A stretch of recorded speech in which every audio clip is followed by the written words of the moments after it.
보겠습니다. 그래픽 하나 더 준비를 했습니다. 자, 지금 지적해 주신 대로 김민석 국무총리 후보자와 그 돈을 빌려줬다는 강모 씨의 관계는 과연 어떤 관계일까?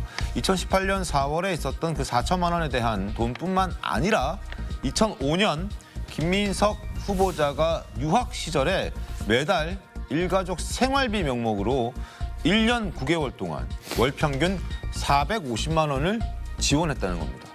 매달 450만 원씩 약 2년간 지원을 해줬고, 그리고 SK그룹 측에서 받은 불법 정치자금 2억 원 유죄받았을 때 그 추징금을 1억 5천만 원이나 되는 그 추징금을 강모 씨가 대납해줬다라는 것도 이번에 드러났습니다.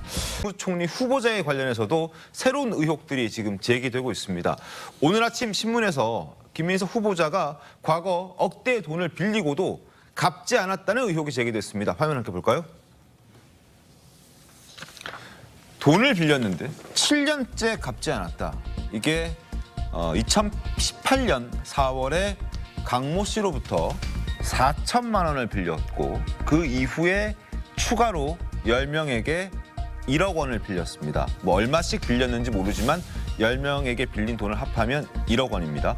그래서 1억 4천만 원을 빌렸는데 이게 세금 변제 목적이었다는 소명을 했다고 합니다. 4천만 원도 갚지 않았고 10명에게 받은 1억 원도 각각 갚지 않은 겁니다. 그러면서 세금 변제 목적으로 1억 4천만 원을 빌렸다라고 얘기를 하는 겁니다.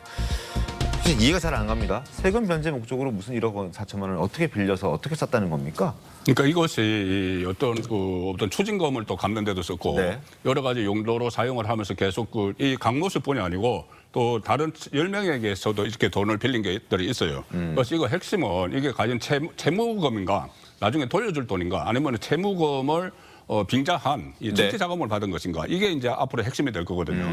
인사청문회에서도 이 부분이 집중적으로 이제 제기가 될 텐데, 네. 이 또 어떤 관계를 한번 봐야 됩니다. 지금 강모 씨가 네. 의원의 당협위원장을 했다고 하지 않습니까? 네네. 그런데 그 무렵에 김민석 지금 후보자가 민주연구원장을 했어요. 당직을 맡고 있었습니다. 네네. 그 당직을 맡고 있기 때문에 강모 씨와 어떤 이 채무관계도 이것을 파악을 해야 되고, 이것이 과연 채무금, 정말 상환을 할 여지가 있는 채무금인지, 아니면 정치자금을 채무금을 포장을 해서 받은 것인지, 이 부분도 살펴야 되지만은, 그렇다면 강모 씨가 김민석 후보자에게 왜 그렇게 지원을 했을까도 살펴봐야 돼요. 왜 지원을 했을까는 강모 씨가 외부에 있는 사람이 아니고 민주당의 원내 당협위원장을 했고, 그 시점에 김민석 후보자가 당직을 맡고 있었기 때문에 그 관계도 앞으로 인사청문회에서 큰 쟁점이 될 겁니다. 불법 정치 자금일 수 있다. 일 수 있다는 이야기죠. 의혹을 갖고 봐야 된다라는 그렇습니다. 거죠. 수사는. 필요한 모든 질문을 한 점 의혹 없도록 체계적으로 설명드리겠습니다.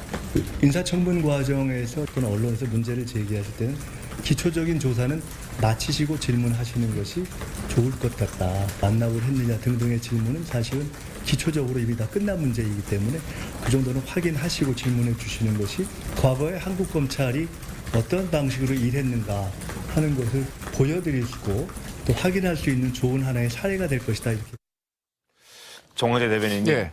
지금 과거 한국 검찰이 어떤 방식으로 일했는가 검찰을 한번 비판하고, 그리고 이미 끝난 거다, 기자들에게 한 번 더 확인해봐라, 공부하고 와서 질문해라, 이런 취지로 얘기를 합니다. 어떻게 보셨습니까? 근데 검찰이 판결까지 내리는 건 아니잖아요. 공소를 제기하지 판결을 내린 곳은 법원입니다. 아마 김민석 후보자 같은 경우에는 2번이나 대법원으로부터 3심 판결을 받은 거예요. 그럼 법원 판결에 대해서 문제를 제기하라라고 하면 제가 이해할 수 있겠지만, 갑자기 검찰 이야기를 꺼내는 게 의아하고요. 네네. 또 하나는 강모 씨와의 관계는 글쎄 어떤 이야기를 한다고 보더라도 누가 보기에도 정치인과 스폰서와의 관계 아니었나? 이렇게 의심할 만한 여지가 충분하다고 생각합니다. 네. 조현삼 변호사께서 이게 정치자금법 위반이 있느냐 없느냐 이렇게 얘기를 했는데, 지금 김민석 후보자가 재판받고 있습니까? 재판받고 있는 게 아니라 총리로서의 자격이 있느냐 없느냐 인사청문회를 앞두고 있는 거예요. 그럼 정치적인 판단을 기다려봐야 하는 것이지, 재판에서 법적으로 문제가 되느냐 안 되느냐 이걸 판단하고 있는 문제는 아니라고 생각합니다. 네. 본인이 자신이 떳떳하다고 인사청문회 과정에서 체계적으로 설명을 드리겠다고 했으니까 그렇게 체계적으로 설명했을 때도 많은 국민이 납득할 수 있느냐, 그렇지 못하느냐, 이것에 따라서 본인의 거취가 결정될 것이다.